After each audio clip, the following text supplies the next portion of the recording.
The transport ship docked at Station Vera 7, with a grinding sound that echoed through the metal corridors like the groan of some dying beast.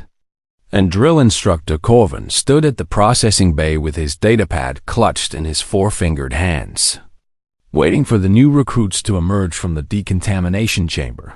He had been doing this job for 15 cycles now, watching countless species step off countless ships, and he had learned to read them all within seconds of their arrival. But today, something felt different in the recycled air of the station. Something that made the scales along his spine rise in a way he could not explain.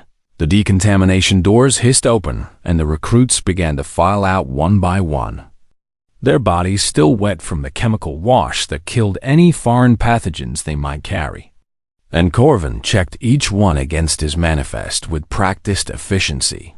First came 3 Valkyrie warriors, tall and proud with their golden scales gleaming under the station lights, their aristocratic faces showing the contempt that their species seemed to wear like a second skin. And Corvin marked them present without interest, because he had seen 1,000 Valkyrie before. Next came 2 Rethkai, their insectoid bodies clicking and chittering as they communicated in their private language, their exoskeletons still dripping with decontamination fluid that pooled beneath their segmented legs. And Corvin noted that they moved together in perfect synchronization as their species always did. Then came the Gorvathi pair, massive 6-limbed creatures that had to duck through the doorway, their small eyes blinking in the harsh light as their gray skin rippled with barely contained muscle. And Corvin stepped back instinctively, because even after all these years, the Gorvathi made him nervous. But it was the last recruit that made Corvin stop breathing entirely. She was small, barely reaching the chest of the shortest Valkyrie, with soft brown skin and dark hair that hung wet around her face. And she walked out of the decontamination chamber with a quiet grace that seemed entirely wrong for such a fragile-looking creature. The manifest identified her as Elena Vasquez. Species designation human, planet of origin Earth. And Corvin felt his heart beat faster as he read those words, because he knew what they meant. Earth was a death world. He had read the classification reports when the Coalition first made contact with humanity 3 cycles ago. And even now the data made his scales itch with primal fear, because Earth was not simply dangerous in the way that most hostile planets were dangerous. Earth was a nightmare wrapped in blue oceans and green forests. The gravity alone would crush most galactic species, pulling at their bones with a force that humans simply called normal. And the Valkyrie, who had first visited the surface, had needed mechanical assistance just to stand upright. But gravity was merely the beginning of Earth's horrors. The planet's climate shifted constantly, swinging between freezing cold and burning heat within the span of a single rotation. And the humans had adapted to survive in all of it. From frozen wastelands to scorching deserts to humid jungles where the air itself seemed to fight against breathing. The predators of Earth read like a catalog of impossibilities. Creatures with teeth and claws and venom that had evolved over millions of years to become perfect killing machines. And the humans had not merely survived alongside these monsters, but had risen to dominate them all. And the pathogens were perhaps the worst of all. Tiny invisible enemies that mutated faster than any galactic species could track, forcing the human immune system to become a battlefield in constant war, creating bodies that could heal from wounds that would kill any other species.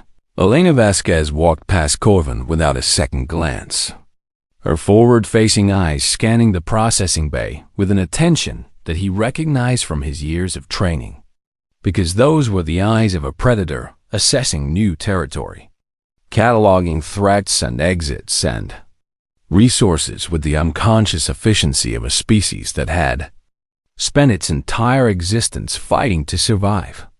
The other recruits gave her space, without seeming to realize they were doing it, their bodies responding to some ancient instinct that recognized danger even when their minds did not. And Corvin watched as the human found her place in the line with the patience of someone who had all the time in the world. He approached her because it was his duty, his hooves clicking against the metal floor as he consulted his datapad with hands that trembled slightly despite his best efforts to control them. "Recruit Vasquez," he said, and his voice came out steadier than he expected. "You have been assigned to Barracks Theta 9. You will report there after orientation is complete." The human looked up at him, and Corvin felt his scales ripple as those brown eyes met his own, because there was something in them that he could not identify. Something that was neither fear nor aggression, but something far more unsettling. "Understood, instructor," she said, and her voice was soft and calm in a way that made Corvin think of deep water hiding unknown depths beneath its still surface. He moved on to the next recruit because he could not stand beneath that gaze any longer.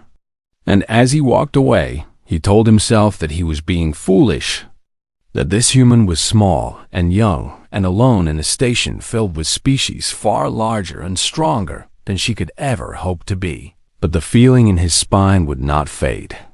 And as he watched Elena Vasquez from the corner of his eye, he saw her watching everything around her with that same quiet attention. Her body relaxed, but somehow ready. Her breathing slow and even like a creature conserving energy for some future need. The other recruits talked among themselves in their various languages, forming the early bonds that would carry them through training. But the human stood apart and said nothing. And Corvin wondered if she was lonely, or if she simply did not need the comfort of companionship. The way other species did orientation lasted 3 hours, and Elena Vasquez listened to every word without asking a single question, her eyes tracking the instructors as they explained the rules and regulations of coalition military service. And when it was over, she walked toward Barracks Theta 9 with steps that made no sound on the metal floor. Corvin watched her go and felt a chill run through his body. That had nothing to do with the station's temperature. He had trained thousands of recruits from hundreds of species, warriors and scholars and everything in between, and he had learned to predict which ones would thrive and which ones would fail within days of their arrival. But as he watched the small human disappear around a corner, her dark hair swaying gently with each step, he realized that he had no idea what Elena Vasquez would become, and that uncertainty frightened him more than anything he had faced in 15 cycles of service. The Deathworld had sent one of its children to the stars, and Corvin could not shake the feeling that the galaxy would never be the same. The Hierarchy Sergeant Threll of the Valkyrie had ruled Barracks Theta 9 for 3 cycles, and in all that time, no recruit had ever challenged his authority or questioned his right to lead, because Threll was not simply strong, but came from a bloodline that had conquered 12 star systems before his. Ancestors had even heard of the Galactic Coalition. He stood 2 meters tall with scales the color of burnished gold. And when he walked through the barracks, the other soldiers moved aside like water parting before the prow of a great ship. Their eyes lowered in respect or fear, or some combination of both, that Threll had long ago stopped trying to distinguish behind. Him always walked his pack. 4 soldiers who had sworn themselves to his service in exchange for his protection and his favor. And together they formed a unit that no one in Barracks Theta 9 dared to oppose. The 2 Rethkai were called Scrix and Ven, twins from the same clutch who moved and thought as one being split into 2 bodies, their chitinous exoskeletons gleaming like polished obsidian as they clicked their mandibles in their private language.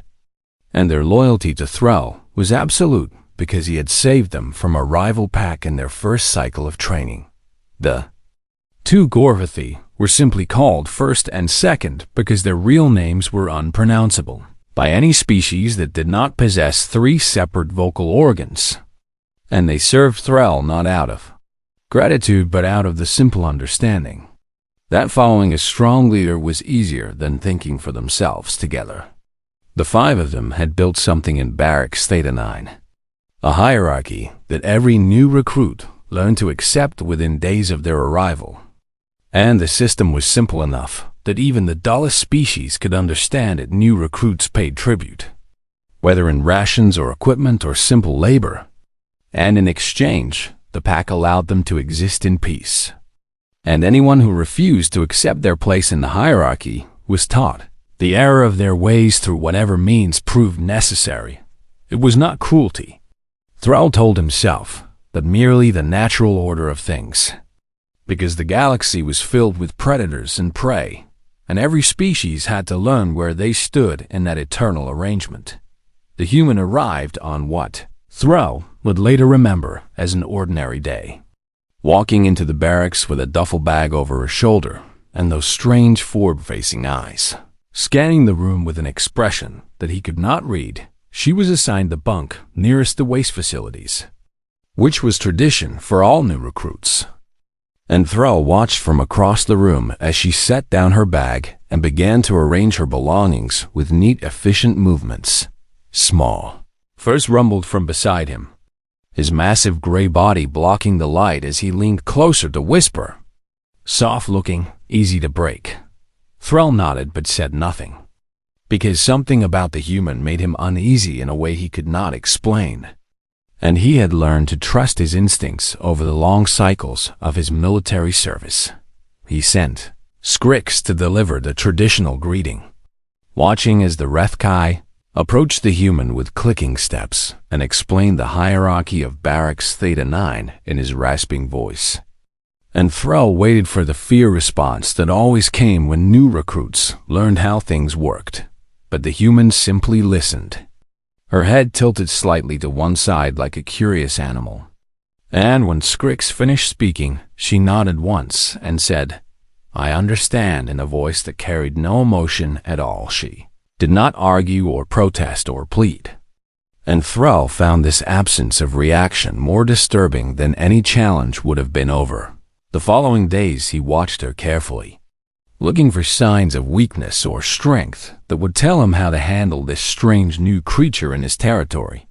And what he saw confused him more with each passing moment. When her rations were taken, she simply reported the loss to the quartermaster and requested replacements, filling out the forms with the same calm efficiency she brought to everything.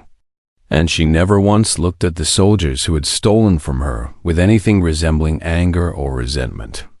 When her equipment was borrowed and returned damaged, she filed another report and requisitioned more, her voice steady as she explained the situation to the supply officer. And Thrall began to wonder if the human was simply too stupid to understand what was happening to her. But her eyes told a different story whenever Thrall looked at Elena Vasquez. He found her looking back. And in those moments, he saw something behind her calm expression that made his scales rise along his spine.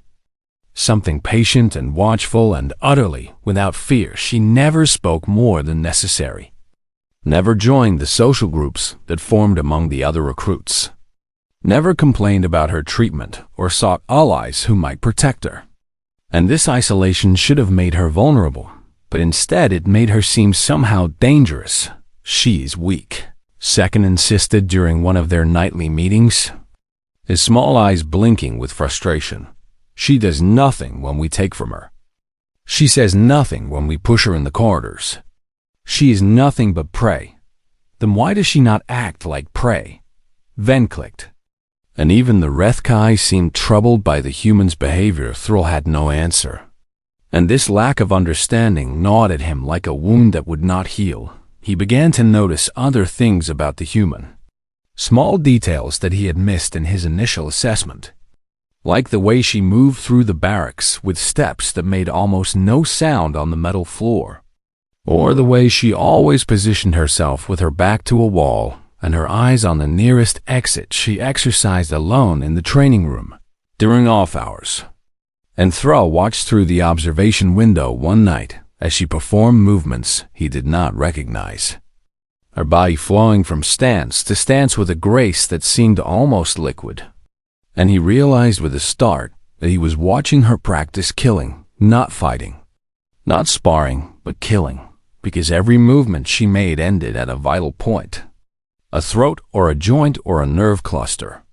And her hands moved with the precision of someone who had been taught exactly where to strike for maximum damage. He pulled away from the window with his heart pounding in his chest. And for the first time in 3 cycles, Thrall felt something he had almost forgotten: fear. But fear made him angry, and anger made him proud, and pride made him stupid. Because Thrall of the Valkyrie had never backed down from any challenge, and he was not about to start with some soft-looking creature from a world he had never heard of. "We teach her tonight," he announced to his pack. And the words tasted like ash in his mouth, even as he spoke them. "We show her what happens to those who do not respect the hierarchy." The others agreed with eager sounds, their bodies tense with anticipation. And none of them noticed the cold feeling that had settled in Thrall's stomach like a stone as the station lights began to dim for the rest cycle. Elena Vasquez sat on her bunk and waited with her hands folded in her lap. And if she knew what was coming, she showed no sign of it. But then again, Thrall realized too late, she never showed signs of anything at all. The lesson: the station lights dimmed to 40% at exactly the 22nd hour, casting long shadows across the barracks as the artificial night cycle began. And Elena Vasquez sat on her bunk with her back against the cold metal wall and listened to the sounds of the station settling around her. She had been expecting this moment since the day she arrived, because she had grown up on Earth, where predators announced their intentions long before they struck. And the 5 soldiers who ruled this barracks had been circling her for days with all the subtlety of wolves preparing to take down a wounded deer. But Elena was not wounded, and she was certainly not a deer. She heard them coming before she saw them. The heavy footsteps of the Gorvathi shaking the floor with each stride. The clicking of the Rethkai exoskeletons as they moved in perfect synchronization. And beneath it all the lighter steps of the Valkyrie sergeant who thought himself a predator simply because he had never met a real one. The other recruits in the barracks pretended to sleep as the 5 soldiers approached her bunk, their breathing too quick and their bodies too tense to fool anyone who knew what to look for. And Elena felt a strange calm settle over her as she watched the shadows grow longer on the floor before her Sergeant Thrall stepped into the dim light first, his golden scales catching what little illumination remained. And behind him loomed the massive shapes of his pack like mountains rising from some alien landscape. "Human," he said, and his voice was loud in the quiet of the barracks, meant to be heard by everyone who was pretending not to listen. "You have been in this barracks for 7 days, and you have not shown proper respect to the hierarchy. This is unacceptable." Elena said nothing, because words were useless now, and she had never been one to waste energy on things that did not matter. "You will learn your place tonight," Thrall continued, and there was something in his voice that sounded almost like uncertainty, a crack in his confidence that he was trying to cover with volume. "You will learn what happens to those who think they are above the natural order." The first Gorvathi stepped forward, the one the others called first, and his massive gray arm reached toward Elena with claws that could tear through metal plating. And in that moment, something shifted in the air of the barracks like the pressure changed before. As Storm Elena moved to the Gorvathi, it must have seemed like she simply vanished from where she had been sitting, because one moment his claws were closing on empty air, and the next moment there was a sound, like a branch breaking and his right knee bent sideways in a direction that knees were never meant to bend. He did not even have time to scream before Elena was already somewhere else, her body flowing around his falling bulk like water around a stone, and her elbow found the nerve cluster beneath his middle arm with a precision that spoke of countless hours of practice. First, hit the ground with a crash that shook the bunks around them, his body twitching and his mouth open in a silent howl of agony. and Elena was already turning toward the second. Gorvathy, before the first had finished falling second, swung at her with all 6 of his limbs, his arms windmilling through the air like the blades of some terrible machine. And any other species would have been torn apart by that assault, because there was simply too much force coming from too many directions to avoid.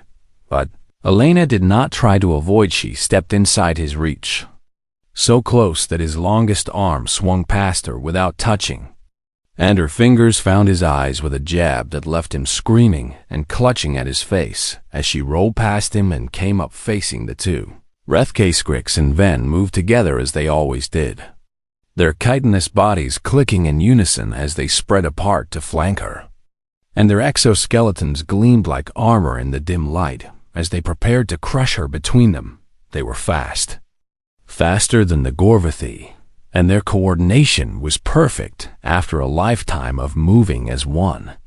And they came at her from both sides with the confidence of soldiers who had never lost a fight. Elena let them come. Skrix reached her first, his mandibles snapping at her throat, and she caught his arm and twisted with a movement that used his own momentum against him, sending him stumbling into his brother. Just as Ven was beginning his own attack, they collided with a crack of chitin against chitin, and in that moment of confusion, Elena found the gaps in their armor, the soft places where the plates met, and her fingers dug into those gaps with a grip strength that no Rethkai had ever evolved to resist. The sounds they made were not screams, but something worse, a high-pitched keening that seemed to vibrate in the bones of everyone listening.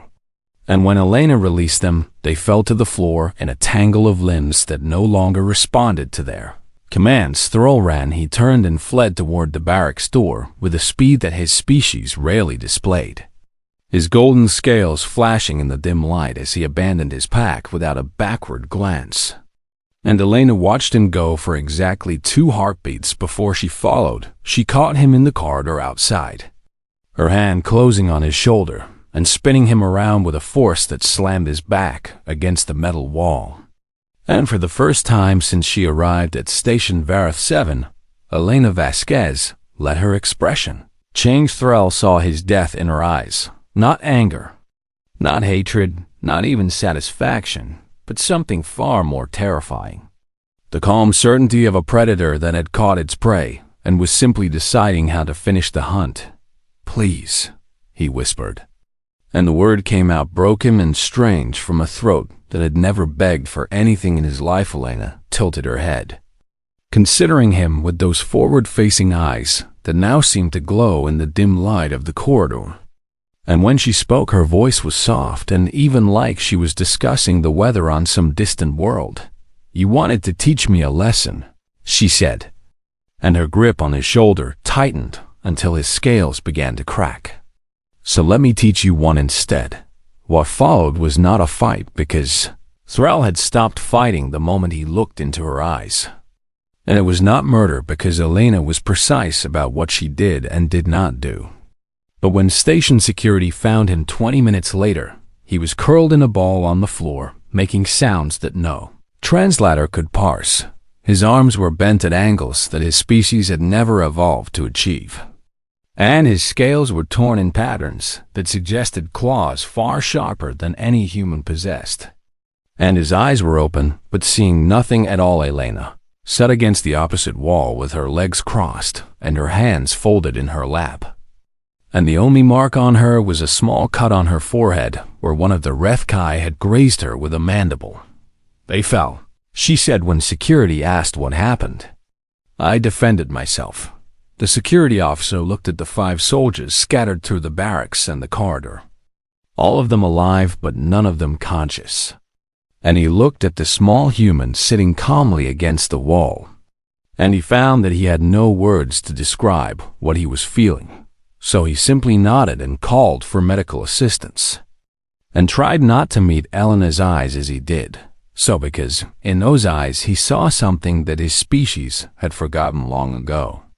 Something that the Deathworld called Earth had burned into its children through millions of years of endless war. He saw the face of a survivor, and it terrified him to his core. The aftermath, the medical bay of Station Vareth 7 had been designed to treat injuries from 100 different species. With beds that could adjust to any body shape and equipment that could repair, damage ranging from minor cuts to catastrophic organ failure. But the staff had never seen anything quite like what arrived that night. 5 soldiers came through the doors on hovering stretchers, their bodies broken in ways that the doctors struggled to understand.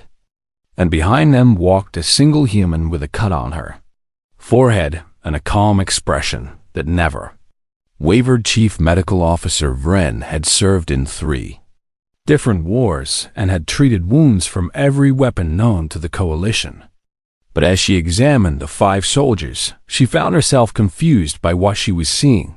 The injuries were not random like those from an explosion or a firefight. They were precise and deliberate, targeting specific joints and nerve clusters and pressure points with an accuracy that spoke of intimate knowledge of each species. Anatomy: the first Gorvathi would never walk normally again because his knee had been destroyed with a single strike that had somehow found the exact point where the joint was weakest.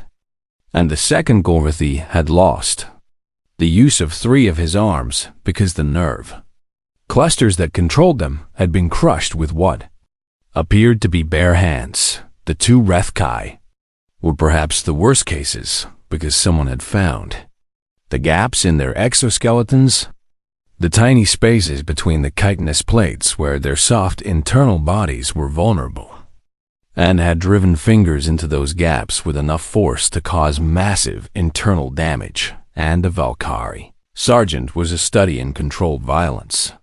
His arms broken at multiple points, but his vital organs untouched. His scales torn in patterns that looked almost artistic. His mind retreated somewhere deep inside itself where the pain could not follow. Vren turned to look at the human who sat on an examination table across the room, her legs swinging slightly as a medical assistant cleaned the cut on her forehead. And she felt something cold settle in her stomach. "You did this," Vren said. And it was not a question. Elena Vasquez met her eyes without flinching and nodded once, her expression unchanged. "They attacked me in my barracks during the rest cycle," she said. And her voice was calm, and even like she was reading from a report. "There were 5 of them and 1 of me. I defended myself with the training I received on my homeworld." Vren looked at the 5 broken soldiers and then back at the small human who had broken them. And she found that she had no response to such a simple statement of fact. The security review took 3 days. And during that time, Elena Vasquez was confined to a private room in the medical bay while investigators examined every piece of evidence they could find. The footage from the barracks security cameras was reviewed 17 times by officers from 4 different species. And each time they watched, they saw the same impossible thing. A single human moving through 5 armed soldiers like a blade through water, her body flowing from strike to strike with a speed and precision that none of them could explain. Commander Tesh of Coalition Security had spent his entire career studying combat, and he watched the footage with his 4 eyes narrowed and his mandibles clicking in what his species used to express profound unease. "This is not possible," he said to his adjutant after the 10th viewing. "The human is smaller than any of them. She has no natural weapons, no armor, no advantages of any kind. And yet she dismantles them in less than 90 seconds. His adjutant, a young Salvani named Keth, who had never seen real combat, shifted uncomfortably beside him. "Perhaps the soldiers were poorly trained, Commander." Tesh shook his head, his compound eyes still fixed on the frozen image of Elena Vasquez standing over the fallen Valkyrie sergeant. Sergeant Thrall was one of the best fighters in his cycle. The Rethkai were decorated veterans. The Gorvathi were selected specifically for their combat prowess. These were not poorly trained soldiers. He ran the footage forward frame by frame, watching the human's movements with the attention of someone trying to learn a new language. "Look at how she moves," he said, pointing at the screen with one claw. She does not fight like any species I have seen. She does not try to overpower them or outmaneuver them. She simply finds their weaknesses and exploits them with perfect efficiency. Keth leaned closer to the screen, his silver skin reflecting the glow of the display. It is almost like she knew exactly where to strike each of them. Tesh nodded slowly, a terrible understanding dawning in his ancient eyes. Because she did know, he said. The Deathworld humans have been studying other species since they first made contact with the Coalition, learning our anatomies and our weaknesses, and I suspect that knowledge is now being taught to their soldiers as standard training. The room fell silent as the implications of that statement settled over them like a shroud. Commander, Keth asked quietly, what do we do with the human? Tesh was silent for a long moment, watching the footage loop back to the beginning, watching Elena Vasquez sit calmly on her bunk as 5 soldiers approached her with murder in their hearts. We clear her of all charges, he said finally. The evidence is overwhelming that she acted in self-defense against 5 attackers who came to her during the rest cycle with clear, hostile intent. Keth's silver skin rippled with surprise. But Commander, the injuries she inflicted, the damage she caused. Surely there must be some consequence. Tesh turned to face his adjutant, and there was something in his expression that Keth had never seen before. Something that looked almost like fear. The consequence, young one, is that every species in this coalition will now understand what humanity is capable of. And that understanding will be far more valuable than any punishment we could impose. He turned back to the screen one last time. Send the footage to every military academy in the coalition, he ordered. Let them see what happens when you corner a child of Earth. The review board cleared Elena Vasquez of all charges on the 4th day, and she walked out of the medical bay with the same calm expression she had worn since the night of the attack behind her. 5 soldiers remained in their beds, healing slowly from wounds that would take months to repair. And none of them spoke when the doctors asked what had happened. They would heal eventually, the doctors said. Their bodies would mend, and their bones would set, and their nerve clusters would regenerate with time. But something had been taken from them that night that no amount of medicine could restore. Their certainty had been shattered. Their belief in their own strength had been proven false. And the memory of what a single human had done to them would haunt their dreams for the rest of their lives. And, somewhere in the corridors of Station Vera 7, Elena Vasquez walked back to her barracks with footsteps that made no sound, her forward-facing eyes scanning her surroundings with the same quiet attention she had shown since the day she arrived. She had defended herself. Nothing more and nothing less. And if the galaxy wanted to make her into something more than she was, that was the galaxy's problem and not hers. But deep in her heart, in the part of herself that remembered the forests and the oceans and the endless predators of Earth, she felt something that might have been satisfaction. She had shown them what a Deathworld survivor could do. She was only getting started. The understanding drill instructor Corvin stood outside the private room where Elena Vasquez was being held, and tried to remember the last time he had felt this nervous. But the memory would not come, because there had never been a time like this before. He had requested this meeting himself, driven by a need to understand that had been gnawing at him since the night of the attack. And now that he stood at the threshold, he found that his courage had abandoned him like a coward fleeing from battle. The door slid open before he could knock, as if the human inside had been expecting him. And Corvin stepped into the room with legs that felt unsteady beneath his.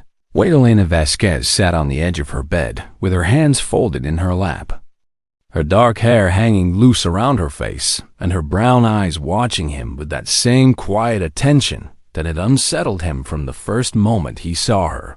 "Instructor Corvin," she said, and her voice was soft but somehow filled the entire room. "I was wondering when you would come." Corvin found a seat across from her and lowered himself into it carefully, his forelegs folding beneath him as he struggled to find the words he wanted to say. I have questions, he began, and immediately felt foolish because, of course, he had questions, and she knew that already. Elena tilted her head slightly, a gesture he had learned to recognize as curiosity, and waited for him to continue. Do you know why your world is classified as a death world? He asked. Grasping for somewhere to begin, high gravity, Elena replied without hesitation. Extreme biodiversity, tectonic instability, volatile climate patterns, aggressive pathogens, apex predators on every continent. Shall I continue? Corvin shook his head, surprised by the recitation, but knowing he should not have been. Those are factors, he said, echoing words he had heard from the classification committee 3 cycles ago. But they are not the reason. The reason is simpler and far more terrifying. Elena's expression did not change, but something shifted in her eyes. A spark of interest that had not been there before. Tell me, she said. Corvin leaned forward, his scales rippling with the effort of putting ancient fears into words. Your species survives, he said. Every extinction event that should have destroyed you, every ice age that should have frozen you, every plague that should have consumed you, every predator that should have hunted you to oblivion. Your species adapts and survives. He paused, gathering his thoughts as Elena watched him with those unblinking forward-facing eyes. You are not the strongest species in the galaxy, he continued. You are not the fastest or the most armored or the most intelligent. There are species that surpass you in every measurable category, and yet none of them frighten me the way your kind does. Why? Elena asked, and her voice was genuinely curious now. Corvin met her eyes and forced himself not to look away. Because you simply refuse to lose, he said.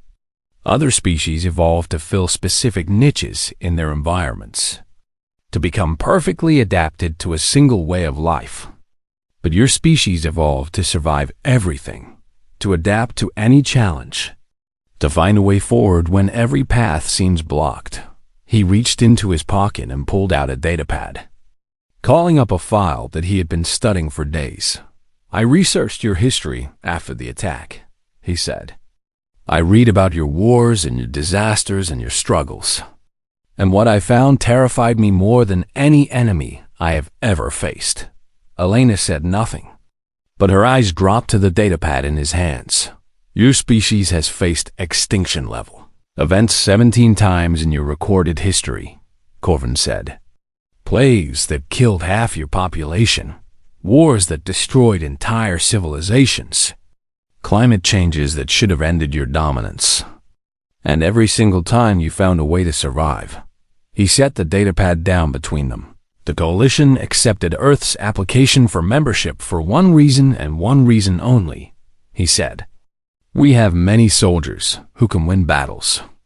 We have warriors from 100 different species who can conquer territory and defeat enemies and achieve victory through superior force.